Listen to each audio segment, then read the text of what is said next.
এই মুহূর্তে কথা বলছি পিয়াল হোসেনের সঙ্গে। আজকের এই আয়োজনের যিনি হচ্ছেন মূল তন্ত্রযন্ত্র আর কি।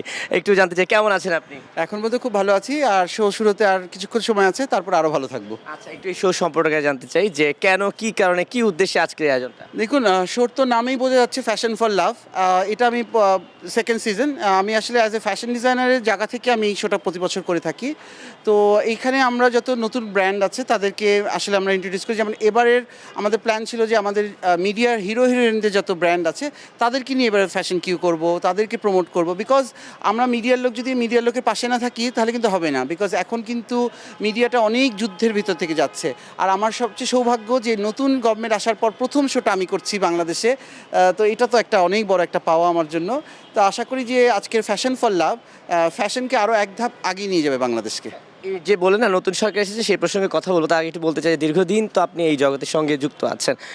শুরুরকার দিনগুলো আর যদি এখনকার দিনগুলোর সঙ্গে পার্থক্য করতে পারি, আপনার কাছে কেমন পার্থক্য আসে?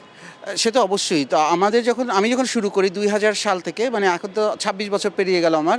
তো তখন তো স্ট্রাগলিংটা অনেক বেশি থাকে, স্বাভাবিক। তখন ফ্যাশন ডিজাইনার কি সেটাই তো মানুষ বুঝতো না। এখন তো আর এই দিন নাই, এখন তো ছেলেমেয়েরা এটার উপরে পড়াশোনা করতে পারছে বাংলাদেশে বসে। আর আমাকে যেমন বিদেশে যেতে হয়েছে এটার উপরে পড়াশোনা করতে। সো অনেক সুবিধা এখন বাংলাদেশে পাচ্ছে। আর যেমন আমি যেটা বারবার বলছি যে আমাদের নতুন গভর্নমেন্টের কথা, যে এই গভর্নমেন্টের কাছে আমাদের আশা অনেক বেশি আশা যে আমাদের ফ্যাশনটাকে ইন্টারন্যাশনালি করবে। আর আমি যেহেতু আমেরিকার সাথে কাজ করি, লন্ডনের সাথে কাজ করি, আপনারা জানেন। এই যেমন আমি কালকে চলে যাচ্ছি আমেরিকাতে, আমাদের বাংলাদেশের জামদানি শাড়িটাকে নিয়ে যাচ্ছি আমেরিকাতে মেলা করতে। তো আমি যাচ্ছি না, পিয়াল হোসেন যাচ্ছেন, আমি কিন্তু বাংলাদেশকে নিয়ে যাচ্ছি। সো এই যে সাপোর্টগুলো জানি আমি সবার কাছ থেকে পাই, গভর্নমেন্টের কাছ থেকে পাই, মানুষের কাছ থেকে পাই, এটাই হচ্ছে এখনকার এই যুগের জয় আমার। এই যে নতুন সরকারের কথা বলছিলেন না, নতুন সরকার এসেছে, হয়তো বা দু একদিনের মধ্যে শপথ হয়ে যাবে।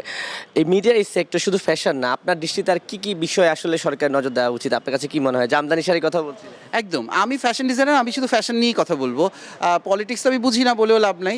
যে সরকারি আসুক, আমার একটাই দাবি থাকবে যে আমাদের যে প্রোডাক্টগুলো আছে আমরা যাতে ইন্টারন্যাশনাল এটাকে মার্কেটিং করতে পারি। এটার জন্য কিছু সুবিধা, এটার জন্য ছাড় দেওয়া, এটার জন্য শুল্কমুক্ত করা, এটাই আমার দাবি। মানে অ্যাজ এ ডিজাইনারের জায়গা থেকে আমি শুধু এই তাঁতকে নিয়ে বাংলাদেশের কাপড়কে নিয়ে মানে আমার ফাইটটা আসলে। ভাই, একটা ছোট্ট মজার প্রশ্ন দিয়ে শেষ করতে চাই। ধরুন আপনি তো দীর্ঘদিন যাবত এই মডেলিং বা এই জগৎটা নিয়ে কাজ করছেন। এখন দেখা যায় কি ঘরে ঘরে সবার কাছে একটা ভালো ফোন আছে, ক্যামেরা আছে, অনেকে আছে ছবি তুলেই ফেসবুকে পোস্ট করেও এখন নিজেকে মডেল দাবি করে। আসলে একজন মডেল হতে হলে কি গুণ থাকা উচিত? আপনার কাছে কি মনে হয়? দেখুন, এখন তো রিলসের কারণে হোক, টিকটকের কারণে হোক, সবাই মডেল, সবাই নাকি তারকা। যদিও আমাদের সময় তো এগুলো ছিল না।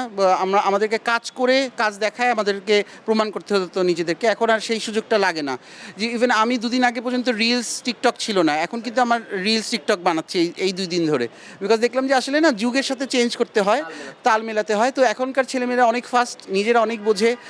তবে একটা প্রবলেম আমি যেটা দেখি যে ওরা না শিখতে চায় না কিছু। এখনকার ছেলেমেয়েরা একদম শিখতে চায় না। ক্লাস বলে কি জিনিস, মডেলিংয়ের গ্রুমিং ক্লাস আছে, এগুলো করতে চায় না।